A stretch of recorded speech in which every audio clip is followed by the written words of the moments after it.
हमारा टॉपिक है cell. Cell क्या होता है? किसी भी लिविंग ऑर्गेनिज्म की basic fundamental unit. It means basic fundamental unit of life. अब ये basic fundamental of unit of life क्या है? इसका मतलब है structural unit and functional unit. अब स्ट्रक्चरल यूनिट क्या होता है? जैसे हमारा घर है, तो हमारा घर किससे मिलके बना हुआ है? रूम्स से। रूम किससे मिलके बने हुए हैं? वॉल से। वॉल किससे मिलके बनी हुई है? ईंट से, है ना, ब्रिक से। सिमिलर जो एक ह्यूमन बॉडी होती है या कोई भी ऑर्गेनिज्म जो उसकी बॉडी होती है वो किससे मिलके बनी हुई होती है? आपकी ऑर्गन सिस्टम से। ऑर्गन सिस्टम किससे मिलके बना होता है? ऑर्गन से। ऑर्गन किससे मिलके बने होते हैं? टिश्यूज से। और टिश्यूज किससे मिलके बने होते हैं? शेल से।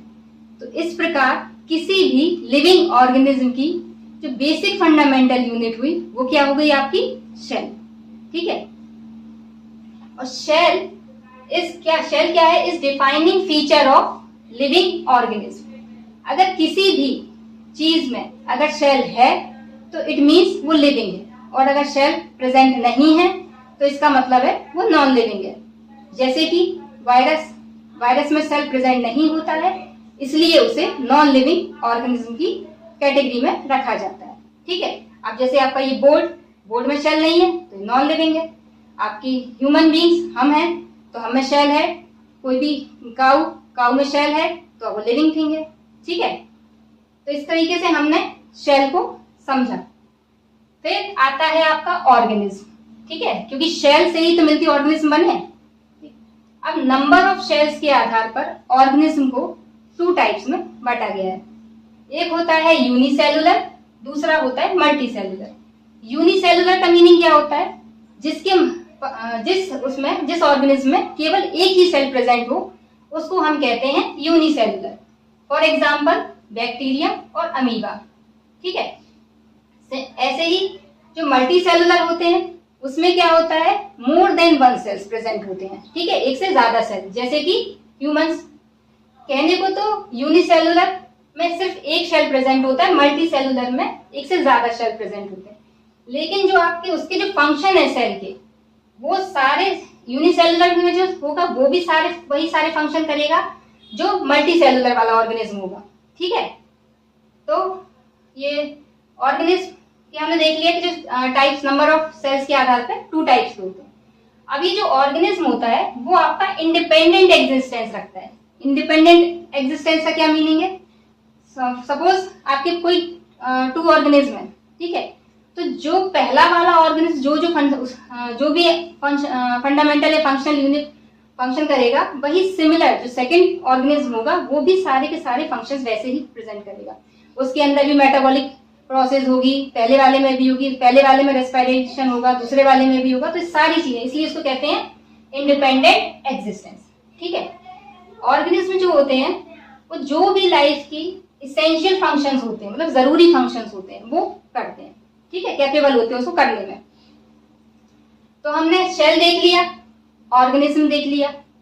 फिर अब हम ये देख लेते हैं सेल को किसने डिस्कवर किया। तो कुछ साइंटिस्ट हैं जिन्होंने सेल को एक एक करके स्टडी करने की कोशिश की। सबसे पहले आए रॉबर्ट हुक।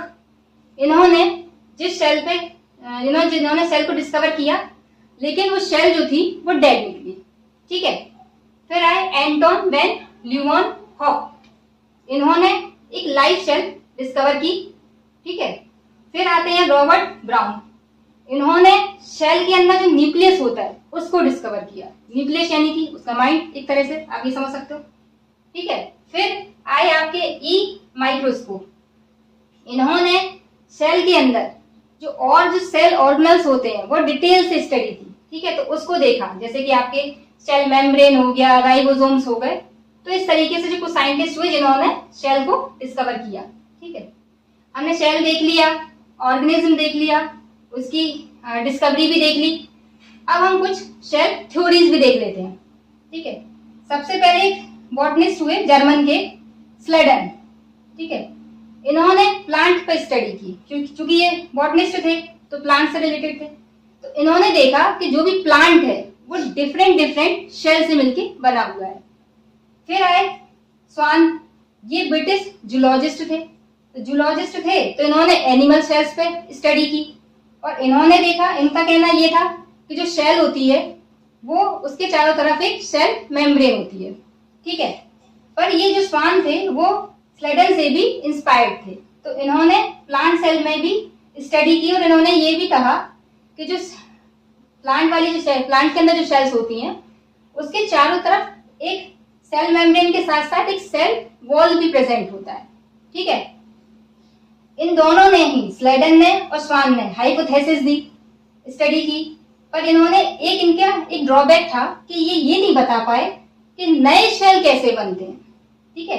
तो नए शेल को ये किसने बताया कि नए शेल कैसे बनते हैं, ये इसके बाद एक नए साइंटिस्ट आए, रुडोल्फ विर्चॉव। इन्होंने कहा, इनका कहना था कि जो ओमनिस सेलुला ईच सेलुला, इट मीन्स जो सेल डिवीजन होता है उससे ही नए सेल बनते हैं, ठीक। हमने शेल का इंट्रोडक्शन देख लिया था, जिसमें हमने शेल क्या होता है, शेल की डिस्कवरी और शेल की थ्योरी को कवर किया था। शेल की फाइनली कंक्लूजन क्या निकला था कि जो भी लिविंग ऑर्गेनिज्म है वो विदाउट सेल एग्जिस्ट नहीं करते। इट मीन्स मतलब लिविंग है तो उसमें शेल होना जरूरी है। साथ ही हमने ये भी देखा शेल बनते कैसे हैं, जो पुराने शेल्स हैं उन्हीं के शेल डिवीजन से नए शेल्स बनते हैं। अब जो शेल्स होते हैं वो डिफरेंट डिफरेंट शेप्स और डिफरेंट डिफरेंट साइज के होते हैं according to their function. It means उनका जैसा जैसा काम होगा वैसे उनका शेप और उनका साइज होगा। जैसे जो नर्व शेल्स है वो क्या होती है, आपकी सबसे लॉन्गेस्ट शेल होती है। अब ये लॉन्गेस्ट क्यों होती है, नर्व शेल्स का काम क्या होता है, इम्पल्स को बॉडी पार्ट से आपके ब्रेन या स्पाइनल कॉर्ड तक लेके जाना, इसलिए वो लंबी है, ठीक है, लॉन्गेस्ट शेल है। जबकि जो ऑस्ट्रिच एग होता है उसकी जो शेल होती है वो लार्जेस्ट शेल होती है। अब ये लॉन्गेस्ट और लार्जेस्ट में क्या डिफरेंस है, जब लंबाई में कोई चीज लंबी होगी तो उसे हम लॉन्गेस्ट कहेंगे, और जब हम लंबाई के साथ साथ लेंथ के साथ साथ विड्थ को भी ध्यान में रखते हुए उसकी लेंथ निकालेंगे तब हम उसको लार्जेस्ट सेल कहते हैं, ठीक। जो स्मॉलेस्ट सेल होती है वो आपकी बैक्टीरिया की शेल होती है। इसके अलावा कुछ और शेल्स, ये एपिथेलियन शेल, जो एपिथेलियन शेल होती है वो स्किन के ऊपर पाई जाती है। अब स्किन का काम क्या होता है, एब्जॉर्ब करना, सीक्रेशन करना, ठीक है, या फिर स्किन को प्रोटेक्ट करना। तो इसका जो शेप होता है लगभग कुछ आप ऐसा, ब्रेड होती है ना, ब्रेड जैसा शेप होता है। फिर आती है आपकी गार्ड शेल। जो गार्ड शेल होती है वो प्लांट होते हैं ना, प्लांट की जो लीव्स होती है उस पर जो स्टोमेटा होता है, स्टोमेटा की ओपनिंग और क्लोजिंग को रेगुलेट करने का काम किसका होता है, आपके गार्ड शेल का। अमीबा शेल, अमीबा शेल के क्या होता है, इसका कोई फिक्स शेप नहीं होता, ये इरेगुलर शेप की होती है। नेक्स्ट आपका स्मूथ मसल शेल, जो आपकी मसल सेल्स होती हैं उनका काम क्या होता है, कंट्रक्शन या फिर रिलैक्सेशन। तो इसलिए इसकी जो शेल्स होती है वो कुछ आपकी ऐसी लंबी लंबी ऐसी उस पर आपकी एक के ऊपर एक बेड टाइप की ये बनती जाती है, ठीक। तो ये स्मूथ मसल शेल हो गई। नर्व सेल्स हमने देख ही लिया। स्पायरोगायरा, स्पायरोगायरा जो शेल होती है वो आपकी एल्गीज में पाई जाती है। एल्गीज क्या होते हैं, जो ये आपके एल्गीज जो है वाटर प्लांट होते हैं, ठीक। वाटर, आपने काई देखी होगी, काई होती है ना, वही बस काई में जो शेल पाई जाती है ना उसी को हम क्या कहते हैं, स्पायरोगायरा। ये आपकी स्पाइनल कॉर्ड, स्पाइनल जैसी होती है जैसे इस शेप की, इसीलिए इसको स्पायरोगायरा कहते हैं। रेड ब्लड सेल्स, जो रेड ब्लड सेल्स होते हैं, अब ये आपकी क्या ब्लड में पाई जाती है। रेड ब्लड सेल्स का काम क्या होता है, ऑक्सीजन को लेके जाना, है ना, ऑक्सीजन को कैरी करता है। तो ये जो रेड ब्लड सेल्स होती है ये आपकी प्लेट होती है, डिस्क उस शेप की होती है। आपने टॉफीज खाई होंगी, एलपी लीवर आती थी, वो वैसी समझ लीजिए, उस शेप की क्या होती है, रेड ब्लड सेल्स। फिर आती है आपकी व्हाइट ब्लड सेल्स। ये व्हाइट ब्लड सेल्स, इनका काम क्या होता है, बॉडी के अंदर जर्म्स को आने से रोकना। तो इनका शेप कुछ ऐसा होता है। फिर आपकी नेक्स्ट है प्लेटलेट्स। प्लेटलेट्स का काम क्या होता है? ब्लड की क्लॉटिंग। ब्लड क्लॉटिंग यानी कि खून का थक्का जमाना, ठीक है। तो इसकी जो आपकी शेल्स का जो शेप होता है वो कुछ ऐसा होता है ये। फिर आते हैं आपके पैरामीशियम। जो पैरामीशियम होती है उसके ऊपर ना आपकी ये सीलिया पाई जाती है। तो सीलिया, इनका काम क्या होता है? लोकोमोशन। लोकोमोशन यानी कि जैसे आप मूव करते हो ना, हिलना डुलना, उसको ये ऐसे सी दिख रहा है ना आपको, यही सीलिया है। ये इस तरीके से ऐसे ऐसे ऐसे, ये आपके क्या है? सीलिया। इसके अलावा कुछ और सेल्स भी हैं, जैसे आपकी जाइलम सेल। जाइलम का काम क्या होता है? ये प्लांट में पाई जाती है और इसका काम क्या होता है? जो प्लांट का जो रूट होता है वहां से मिनरल्स और वाटर को प्लांट के ऊपर वाले पार्ट्स में लेके जाना, ठीक। तो इसमें क्या होता है? इस शेल में ये जो शेल होती है वो विदाउट क्रॉस वॉल होती है। फिर एक और शेल कॉलेनकाइमा। ये इसका काम क्या होता है आपका? ये जो आपके प्लांट होते हैं, प्लांट की जो कॉर्नर्स होते हैं थिक, उसमें जो थिकर वाला पार्ट होता है ना कुछ इस तरीके का आपका, जैसे ये प्लांट है, प्लांट का जो ये थोड़ा सा यहाँ से आपकी स्टेम्स स्टार्ट होती है या कोई कुछ इस तरीके का, तो यहाँ ये थिकन वाला पार्ट होता है ना, यहाँ पे ये शेल पाई जाती है कॉलेनकाइमा। इसका मेनली काम होता है मैकेनिकल सपोर्ट। मैकेनिकल सपोर्ट से क्या मतलब है? जहां पर प्लांट को कहीं बेंड होना है या वहां से कोई उस इरेक्ट खड़ा होना है उसको, ठीक, तो वहां पे क्या होता है? कॉलेनकाइमा शेल आपका काम करती है। तो इस तरीके से हमने शेल के शेप्स और साइज को अपन ने कवर कर लिया। अब हम नेक्स्ट क्लास में हम शेल के स्ट्रक्चर को कवर करेंगे। हमने शेल का इंट्रोडक्शन देख लिया था, नंबर ऑफ शेल के बेस पे शेल के साइज और उनके शेप्स देख लिए थे। अब है आपका स्ट्रक्चर ऑफ द शेल, मतलब शेल का ढांचा, ठीक। तो मेनली जो शेल का जो स्ट्रक्चर है वो 3 पार्ट होते हैं उसके मेनली। पहला होता है आपका शेल मेम्ब्रेन, फिर आता है आपका साइटोप्लाज्म और तीसरा होता है आपका न्यूक्लियस, ठीक है। ये आपका जो शेल का ये जो आप डायग्राम देख रहे हैं ये है एनिमल शेल और ये वाला जो है ये है आपका प्लांट शेल। एनिमल शेल में शेल मेम्ब्रेन तो दोनों में ही होती है, एनिमल शेल में भी होती है और प्लांट शेल में भी होती है। ये जो शेल मेम्ब्रेन होती है वो क्या होती है? आपकी जो शेल की जो आउटर मोस्ट लेयर है वो क्या है? शेल मेम्ब्रेन, ठीक है। और शेल मेम्ब्रेन किसकी बनी होती है? प्रोटीन और लिपिड की। इसका काम क्या होता है? इसका काम होता है जो शेल के अंदर जिसका एनवायरनमेंट है उसको मेंटेन करना, ठीक है। अब जैसे एनिमल शेल में जो शेल मेम्ब्रेन होती है, प्लांट शेल में इसके साथ साथ शेल वॉल भी होती है। ये जो बाहर वाली आपको दिख रही है ये क्या है? शेल वॉल है, ठीक है, ये डायग्राम है। हाँ, अब शेल वॉल क्या होती है? वो नॉन लिविंग थिंग सेलुलोज की बनी होती है और इसका काम क्या होता है? ये क्या करती है? ये फ्रीली परमिएबल होती है, मतलब ये किसी को भी रोकती टोकती नहीं है इसके अंदर आने जाने से, ठीक है। सेल मेम्ब्रेन के अलावा सेकंड जो मेन थिंग है, मेन पार्ट, वो क्या होता है आपका? साइटोप्लाज्म। साइटोप्लाज्म क्या होता है? ये शेल के अंदर ये जो आप ड्रॉप देख रहे हो ब्लैक ब्लैक ये ड्रॉप दिख रही है, ये एक्चुअली क्या है? लिक्विड पार्ट है। ये है आपका साइटोप्लाज्म, ठीक है। तो ये कैसा होता है? ये आपका सेमी लिक्विड और ट्रांसपेरेंट साथ में कलरलेस होता है, ठीक है। और साइटोप्लाज्म में जो पार्टिकल्स होते हैं वो क्या करते रहते हैं? मूव करते रहते हैं और जो इसमें बहुत सारी केमिकल रिएक्शन भी होती हैं इसके अंदर। तो ये जो साइटोप्लाज्म है इसमें क्या होता है? इसमें आपके कुछ नॉन लिविंग और कुछ लिविंग क्या होता है? स्ट्रक्चर्स पाए जाते हैं। जैसे कि लिविंग स्ट्रक्चर्स में कौन आ जाते हैं? आपके जैसे आपका न्यूक्लियस हो गया, ठीक है, आपका माइटोकॉन्ड्रिया हो गया, ठीक है, ऐसी प्लांट में आपका प्लास्टिड हो गया, ठीक। तो ये क्या है? आपके लिविंग स्ट्रक्चर्स हैं। इनको हम क्या कहते हैं? इनको हम कहते हैं ऑर्गेनल्स। और कुछ नॉन लिविंग स्ट्रक्चर्स भी होते हैं, जैसे कि आपका वैक्यूल्स हो गया या फिर आपके ग्रेन्यूल्स हो गए, ठीक है। इनको हम क्या कहते हैं? इनको हम इंक्लूजन्स कहते हैं। तो ये आपका हो गया सेल मेम्ब्रेन हो गया और आपका साइटोप्लाज्म हो गया, ठीक है। फिर थर्ड इंपॉर्टेंट पार्ट कौन सा होता है? न्यूक्लियस। न्यूक्लियस क्या है? सेल मेम्ब्रेन में आपको देखने को मिलेगा सेंटर में, वहीं प्लांट शेल में आपको कहाँ मिलेगा? पेरिफेरल के साइड में, ठीक है। ये दिख रहा है? ये आपका क्या है? न्यूक्लियस है।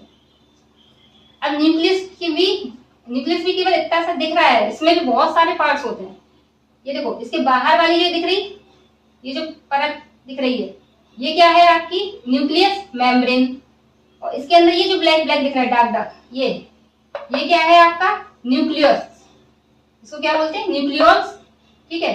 और इसके बाहर इसके बाहर क्या होता है, एक लिक्विड भरा होता है, इसको बोलते हैं न्यूक्लियोप्लाज्म। ये जो न्यूक्लियोप्लाज्म होता है वो साइटोप्लाज्म इसके बाहर फिल है। तो न्यूक्लियोप्लाज्म जो होता है वो साइटोप्लाज्म से थोड़ा सा थिक होता है, डेंस होता है, ठीक है। और इसके बाहर ही ये न्यूक्लियस के बाहर से ये क्या आपको थ्रेड लाइक स्ट्रक्चर दिख रहा है, थ्रेड जैसे, ये क्या है, ये आपके क्रोमोसोम्स हैं जो कि डीएनए और प्रोटीन के बने हुए होते हैं। और ये किसके लिए रिस्पॉन्सिबल होते हैं, ये जो हमारे जीन होते हैं जो हेरिडिटी को डिफाइन करते हैं, ठीक है, उनके लिए आपके रिस्पॉन्सिबल होते हैं। और सेल डिवीजन, अब ये जो इसके बाहर ही ये आपको सेंट्रियोल्स भी दिख रहा है, ये क्या होते हैं, जो सेल डिवीजन होता है, ठीक है, उसके लिए ये उसमें हेल्प करते हैं सेंट्रियोल्स, ठीक है। तो ये हमारा सेल मेम्ब्रेन हो गया, साइटोप्लाज्म भी हो गया और आपका न्यूक्लियस भी हो गया। इसके अलावा कुछ और भी बहुत सारे ऑर्गन्स होते हैं जो हम एक एक करके ऐसी अभी सरसरी नजर से देख लेते हैं, फिर अगले वाले उसमें हम क्या करेंगे, उनको डिटेल में स्टडी करेंगे। जैसे कि अब क्या रह गया, ये आपका हो ही गया राइबोसोम्स क्या होते हैं, ये छोटे छोटे आपके प्रोटीन्स के ड्रॉपलेट्स होती हैं, ग्रेन्यूल्स होते हैं एक्चुअली वो, ठीक है। और फिर ये एंडोप्लाज्मिक रेटिकुलम, जैसे हमारी बॉडी में, ह्यूमंस बॉडी में क्या होता है, हड्डियां होती हैं, वही उसको क्या करती है, स्ट्रक्चर प्रोवाइड करती हैं। वही सेल को स्ट्रक्चर कौन प्रोवाइड कराता है, एंडोप्लाज्मिक रेटिकुलम, ठीक है। वैक्यूल्स होते हैं, वैक्यूल्स आपके वाटर को फिल करते हैं, इसके अंदर वाटर फिल रहता है, स्टोर करके रखते हैं, ठीक है। फिर ये आपके गोल्जी बॉडी होती है, ये क्या होती है गोल्जी बॉडी आपकी जैसे डिस्क एक के ऊपर एक रखते जाओ, जैसे रोटियां होती है ना, रोटियों की आप वो बना देते हो, ठीक है, लेयर वैसी समझ लीजिए। तो वो आपकी गोल्जी बॉडी होती है, इसका मेनली काम क्या होता है, प्रोटीन को सिंथेसिस करना या प्रोटीन को बनाना, ठीक है। फिर आपका माइटोकॉन्ड्रिया में क्या होता है, इसका मेनली काम होता है जो रेस्पिरेशन के थ्रू बाद जो आपकी जो एनर्जी रिलीज होती है वो आपको एनर्जी को स्टोर करके रखता है, ठीक है। तो ये आपका सेल का जो स्ट्रक्चर था वो आपने समझ लिया, तो ये हमारा कवर हो गया, ठीक है।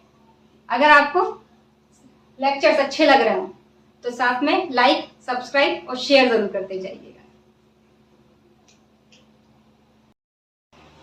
स्ट्रक्चर ऑफ द सेल में हमने सेल मेम्ब्रेन, साइटोप्लाज्म और न्यूक्लियस देख लिया था, ठीक है। अब हमारा अगला है एंडोप्लाज्मिक रेटिकुलम। ये क्या है, जो भाई शेल है, शेल के अंदर एक डबल मेम्ब्रेन, जो साइटोप्लाज्म है ना, इसी में क्या होता है कि डबल मेम्ब्रेन आपका नेटवर्क होता है, ठीक है। ये जो एंडोप्लाज्मिक रेटिकुलम है, ये क्या करता है, शेल को एक मैकेनिकल सपोर्ट देता है।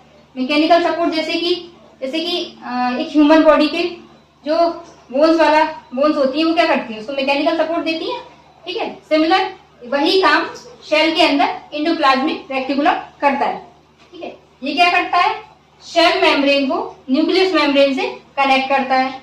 और ये 2 टाइप्स का होता है, एक तो rough endoplasmic reticulum and second is smooth endoplasmic reticulum. अब डिफरेंस क्या है इनमें, रफ एंडोप्लाज्मिक रेटिकुलम में क्या होता है, ये जो भी इसकी ये बोन्स जैसी दिख रही है आपको, जो इसको एक रिजिडिटी देती है, तो ये क्या करता है, यहाँ पे इसके साइड में क्या होते हैं, राइबोसोम्स आपके कनेक्ट रहते हैं, ऐसे इससे पास में इसके इस तरीके से, ठीक है। तो जब ये चिपक जाते हैं तो इसको बोलते क्या, रफ एंडोप्लाज्मिक रेटिकुलम। वहीं जहां पे जब ये नहीं होते हैं, ठीक है, जहां पे ये राइबोसोम्स नहीं पाए जाएंगे तो उसको हम क्या कहेंगे, स्मूथ एंडोप्लाज्मिक रेटिकुलम। तो बस यही है, ठीक है। तो एंडोप्लाज्मिक रेटिकुलम का मेनली काम क्या है, शेल को मैकेनिकल सपोर्ट देना। अगला है हमारा माइटोकॉन्ड्रिया। माइटोकॉन्ड्रिया क्या होता है, इसको हम power house of the cell भी कहते हैं। क्यों कहते हैं, क्योंकि जो एरोबिक रेस्पिरेशन की जो प्रोसेस है वो क्या होती है, वो यहीं पे होती है। ठीक है, माइटोकॉन्ड्रिया क्या होता है, ये इस तरीके की स्ट्रक्चर होता है इसका। ये देखिए यहाँ पे ये ऐसा दिखेगा आपको, और डबल मेम्ब्रेन ये भी होता है, इसके अंदर ऐसे ऐसे ऐसे ऐसे ये, और ये जो अंदर वाला, तो ये अंदर वाले का जो सरफेस एरिया रहता है वो क्या रहता है, ज्यादा रहता है। ठीक है, ये दिख रहा है यहाँ पे। ठीक, अब ये सही से नहीं दिखाई देता इसलिए मैंने आपको यहाँ पे बना के दिखाया। ये जो अंदर वाला ये जो निकला हुआ ये दिख रहा है फोल्डेड वाला पार्ट, इसको बोलते हैं क्रिस्टाइल। ठीक है, और ये मैट्रिक्स टाइप का, तो ये क्रिस्टाइल हो गया आपका, और ये हो गया मैट्रिक्स।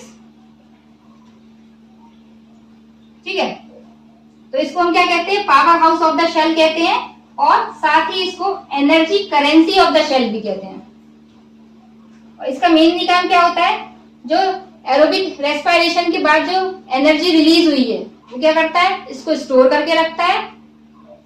ठीक है, और साथ में रेस्पिरेटरी एंजाइम को भी सिंथेसिस करता है। थर्ड आता है आपका गोल्गी बॉडी।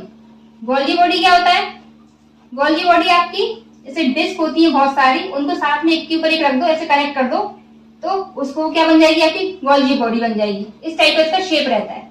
और इसका मेनली काम क्या रहता है, इसका मेन काम रहता है छाटा बीटी का, छाटा बीनी होता है ना वो। ठीक है, जैसे कि जो भी है प्रोटीन और लिपिड्स कहाँ शेल को कहाँ पहुंचाने हैं, कौन से पार्ट को, तो ये क्या करता है, देखता है किसको देना है किसको नहीं देना है। तो ये काम किसका रहता है, गोल्गी बॉडी का रहता है। साथ ही ये क्या करता है, एंजाइम्स और हार्मोन्स को सिंथेसिस भी करता है, सीक्रेट भी करता है, और साथ में स्टोर करके भी रखता है। ठीक, अगला है हमारा राइबोसोम्स। राइबोसोम्स क्या होते हैं, ये सबसे छोटे ऑर्गेनल्स होते हैं। ठीक है, जैसे हमने न्यूक्लियस देखा था, जो न्यूक्लियस होता था वो सबसे लार्जेस्ट ऑर्गेनल्स था। अब ये ऑर्गेनल्स क्या होते हैं ये मैं आपको बता चुकी हूँ, है ना। तो आप मुझे इसका आंसर कमेंट सेक्शन में दीजिएगा। ठीक, और ये राइबोसोम्स होते हैं वो क्या करते हैं, प्रोटीन को सिंथेसिस करते हैं, इसलिए इसको क्या कहते हैं, protein factory of the cell. साथ ही ये क्या करते हैं, प्रोटीन के साथ में ये आरएनए को भी कंटेन करते हैं। आरएनए क्या होता है, राइबो न्यूक्लिक एसिड। ठीक है, अगला है हमारा लाइसोसोम्स। लाइसोसोम्स क्या होते हैं, ये एक तरह, इनको आप कहते, ये क्या एक तरह से आप, ये सैनिक होते हैं। सैनिक का काम क्या होता है, कोई भी अगर दुश्मन आएगा तो उसको डिस्ट्रॉय कर देगा, पहले ही खत्म कर देगा देश पे अगर अटैक करेगा तो। वैसे ही लाइसोसोम क्या करता है, इसको हम सुसाइड वैक्स भी कहते हैं। ये क्या करता है, शेल के अंदर कोई भी हार्मफुल अगर सब्सटेंस उसको लगेगा कि ये शेल को नुकसान पहुंचा रहा है, ये शेल के लिए हार्मफुल है, तो ये क्या करेगा, ये एक एंजाइम को उसके ऊपर सीक्रेट कर देगा। मतलब ये एंजाइम सीक्रेट करता है, ये क्या करता है, उस पर एक तरह से जैसे छिड़क देते हैं ना, तो उस तरीके ये उसको डिस्ट्रॉय कर देगा। ठीक है, तो इसीलिए इसको क्या कहते हैं, डिस्ट्रॉय। ये क्या करता है, डिस्ट्रॉय फॉरेन सब्सटेंस। साथ ही ये शेल के अंदर भी जो शेल्स डेड हो चुके हैं, या फिर जो शेल क्या हो चुके हैं, आपके पुराने हो चुके हैं, ओल्ड हो चुके हैं, जो अब शेल डिवीजन वगैरह में अब किसी काम के नहीं है, तो वो क्या करता है, उनको भी क्या करता है, डिस्ट्रॉय कर देता है। इसलिए इसको इंट्रासेलुलर डाइजेशन भी कहा जाता है। ठीक है, साथ ही ये क्या करता है, नंबर ऑफ एंजाइम्स को कंटेन करता है, मतलब इसके साथ पास में ये क्या करता है, बहुत सारे एंजाइम्स को रखता है। अगला आता है सेंट्रियोल्स एंड या फिर सेंट्रोसोम्स। ठीक है, ये क्या, ये देखिए, ये आपको इसका स्ट्रक्चर ऐसा होता है, ये इसके अंदर ये जो ये और ये क्या है, ये सेंट्रियोल्स है। ठीक है, इसका काम क्या होता है, ये मेनली एनिमल शेल में होता है, और जो शेल डिवीजन होता है उसको ये क्या करता है, इनिशिएट करता है और रेगुलेट करता है। इनिशिएट यानी कि स्टार्ट करना, ठीक है, और रेगुलेट करना तो समझ रहे हो, उसको देखना। ठीक, तो रेगुलेट करता है और इनिशिएट करता है। साथ ही ये क्या करता है, जो स्पाइंडल फाइबर्स होते हैं और जो एस्टर्स होते हैं उनको क्या करता है, उनको भी फॉर्म करता है। अब ये फाइबर्स तो आप समझ ही रहे हैं, रेशे टाइप के, ये जैसे ये भी है, और एस्टर्स भी क्या होते हैं, ये जैसे आपके सेल डिवीजन में क्या होता है, ये इस तरीके के, ये एस्टर्स कहलाते हैं। ठीक है, तो इनको क्या करता है, ये फॉर्म करता है। अगला है हमारा न्यूक्लियोल्स। ये क्या होते हैं, न्यूक्लियस के अंदर एक और छोटा सा स्फीयर होता है, क्योंकि न्यूक्लियस क्या है, आपका स्फीयर है, तो इसके अंदर एक और छोटा सा क्या होता है, स्फीयर होता है।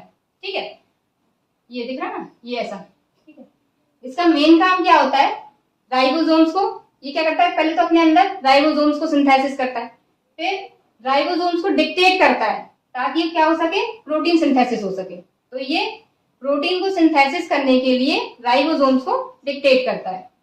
ठीक है, और ये साथ में क्या करता है, इसके लिए आरएनए को स्टोर करता है और फॉर्म भी करता है। अगला है हमारा क्रोमेटिन फाइबर्स। क्रोमेटिन फाइबर क्या होते हैं, ये जो न्यूक्लियस के अंदर ये जो आपके थ्रेड लाइक स्ट्रक्चर थे ना, समझा दिया था पहले ही, वही है। ठीक है, इनको ही क्या कहते हैं हम, ये होते हैं आपके क्रोमोसोम्स। ये क्या होते हैं, डीएनए के बने होते हैं, और मेनली ये क्या होता है, सेल डिवीजन के टाइम पे ये क्या करते हैं, क्रोमोसोम्स जो होते हैं कंडेंस्ड फॉर्म में मिलते हैं हमको इसमें। और इसका मेन काम क्या होता है, ये जो हेरिडिटी होती है ना, हेरिडिटी फीचर को क्या करता है, बियर करता है। हेरिडिटी फीचर यानी कि जैसे कि आपके ग्रैंडफादर के कुछ जीन क्या होंगे, फादर में आए होंगे, फादर के जीन बच्चे में आए होंगे, तो ये जो हेरिडिटी फीचर्स हैं उनको क्या करता है, ये बियर करता है, जिसको आप जीन्स कहते हैं ना, वही। फिर आता है आपका वैक्यूल्स। वैक्यूल्स क्या होते हैं, ये आपके ये आपके फ्री स्पेस, मतलब स्पेस होता है, क्लियर स्पेस, साथ में इसमें क्या होता है, वाटर फिल होता है और कुछ सब्सटेंस भी होते हैं। ठीक है, तो ये प्लांट शेल में हमने देखा था, ये प्लांट शेल ऐसे होता था ना, तो ये कुछ इस तरीके के ऐसे ऐसे दिखते थे, ये वैक्यूल्स थे। ठीक, और यहाँ पे ये इसको क्या कहते हैं, शेल शेप कहते हैं। ठीक है, तो जो शेल शेप होता है प्लांट शेल में, तो आपका वैक्यूल्स भी मिलेगा और साथ में शेल शेप भी मिलेगा। वही एनिमल शेल में क्या होता है, सिर्फ आपको ये मिलेगा, वैक्यूल्स मिलेंगे, उसमें शेल शेप नहीं होता है। ठीक है, इसका मेन काम क्या होता है, ये स्टोर करके रखता है सॉल्ट को, वाटर को, शुगर को, जो अदर सब्सटेंस है उनको स्टोर करके रखता है, और पिगमेंट्स होगा जैसे वेस्ट प्रोडक्ट हो गया वो सब। और ये जो आप ये बाहरी जो इसकी जो लेयर है ना, मेम्ब्रेन, इसको हम क्या कहते हैं, टोनोप्लास्ट। तो ये टोनोप्लास्ट से क्या रहता है, बाउंडेड रहता है। ठीक है, फिर ये इसको साथ में सेल को क्या करता है, फ्लेक्सिबिलिटी भी देता है, यानी कि इसको थोड़ा सा, जैसे ये दिख रहा है ना, ये इस तरीके से ये फूला हुआ टाइप का, ये ऐसा बना देता है। साथ में ये क्या करता है, एंथ्रोसाइनिन नाम का एक पिगमेंट भी कंटेन करता है। जो एंथ्रोसाइनिन पिगमेंट होता है वो किसके लिए रिस्पॉन्सिबल होता है, जो फ्लावर और जो आपका फ्रूट है उसमें जो वॉयलेट कलर या पर्पल कलर, ब्लू कलर ये जो आते हैं ना, उसके लिए ये एंथ्रोसाइनिन क्या होता है, रिस्पॉन्सिबल होता है। वैक्यूल्स हो गए। फिर आता है आपका ग्रेन्यूल्स। ग्रेन्यूल्स क्या होते हैं आपके, ये छोटे छोटे पार्टिकल्स होते हैं। ठीक है, और ड्रॉपलेट्स, पार्टिकल्स कह लो या फिर ड्रॉपलेट्स कह लो। इनमें क्या होता है, आपका जो प्लांट शेल होते हैं उनमें स्टार्च और फैट स्टोर रहता है, वहीं एनिमल शेल में ग्लाइकोजन स्टोर रहता है। ठीक है, तो ये जो आपके राइबोसोम्स थे ना, वो आपके ग्रेन्यूल्स ही थे। ठीक है, तो ये आपका इतने सारे न्यूक्लियस हो गया, सभी हो गया लगभग ऑलमोस्ट, आपका एक दो ही और चीजें बची हैं। अगला है प्लास्टिड्स। जो प्लास्टिड्स होते हैं वो केवल प्लांट शेल में पाए जाते हैं। इनका जो स्ट्रक्चर होता है वो कैसा होता है, डबल मेम्ब्रेन रहता है। ये देखिए, जैसे आपकी बाउल होती है, बाउल ले लीजिए, बाउल के अंदर वाला एक कहलाएगा तो इनर मेम्ब्रेन और बाहर वाला आउटर मेम्ब्रेन। ठीक है, तो ये दिख रहा है बाहर वाला, ये बाहर वाला दिख रहा है तो आउटर मेम्ब्रेन, अंदर वाला जो है वो इनर मेम्ब्रेन। और इसके अंदर क्या होते हैं, ऐसे डिस्क जैसे, जो डिस्क जैसे दिख रही है ना ये आपको, ये क्या होते हैं, आपके थाइलेकॉइड होते हैं। ठीक है, और इनके ग्रुप को हम क्या बोलते हैं, ग्रेन्यूम कहते हैं। और इनके चारों तरफ ये जो बॉल टाइप की है ना, इसमें क्या होता है, जेल फिल रहता है। ठीक है, उसको हम क्या कहते हैं, स्ट्रोमा।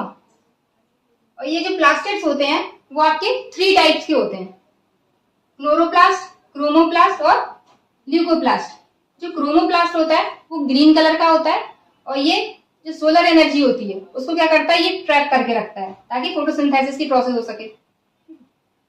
और जो क्रोमोप्लास्ट होता है ये क्या करता है, फ्लावर को और फ्रूट्स को क्या करता है, अट्रैक्टिव कलर जो देता है। ठीक है, तो उसके लिए रिस्पॉन्सिबल होता है। ल्यूकोप्लास्ट क्या होते हैं, ये कलरलेस होते हैं, इनका मेन काम होता है स्टार्च को स्टोर करके रखना। फिर कुछ पिगमेंट्स हैं, जैसे कि आपका ज़ैंथोफिल, ये क्या करता है, ये आपका येलो कलर के लिए रिस्पॉन्सिबल होता है। फिर आपका है कैरोटीन। कैरोटीन जो होता है वो रेड और ऑरेंज कलर के लिए रिस्पॉन्सिबल होता है। एंथ्रोसाइनिन, ब्लू, पर्पल और वायलेट कलर के लिए रिस्पॉन्सिबल होता है, पहले मैंने बता दिया था आपको। इस तरह से आपका जो स्ट्रक्चर ऑफ द शेल है ये आपका टॉपिक कंप्लीट हो चुका है। साथ ही जो सेल का जो टॉपिक था वो भी आपका पूरी तरीके से कंप्लीट हो चुका है। फिर भी अगर आपकी कोई क्वेरी हो या आपका कोई क्वेश्चन हो तो आप कमेंट सेक्शन में पूछ सकते हैं। और साथ ही अब मैं एक अगली वीडियो में इसका क्या करूंगी, आपके कुछ क्वेश्चंस लेके आऊंगी जिनको आप आंसर करिएगा कमेंट सेक्शन में, ठीक है। और अगर आपको ये लेक्चर पसंद आया हो तो लाइक करें, सब्सक्राइब करें एंड शेयर करें। शेल का टॉपिक हमारा फिनिश हो चुका था। ये जो एक टॉपिक रह गया छोटा सा, तो पहले हम उसको देख लेते हैं, फिर ये क्वेश्चंस हैं जिनके आंसर आप कमेंट सेक्शन में दीजिएगा। शेल के टाइप्स रह गए। तो शेल क्या होते हैं, दो टाइप के होते हैं, एक तो प्रोकैरियोटिक शेल, दूसरा होता है यूकैरियोटिक शेल। जो प्रोकैरियोटिक शेल होता है उसमें क्या होता है, जो न्यूक्लियस होता है वो पूरी तरीके से डेवलप नहीं होता है, ठीक है। और जो सेल मेम्ब्रेन होती है उसकी वो भी क्या होती है, सॉरी सेल नहीं, न्यूक्लियर मेम्ब्रेन जो होती है वो भी ठीक से डेवलप नहीं होती है।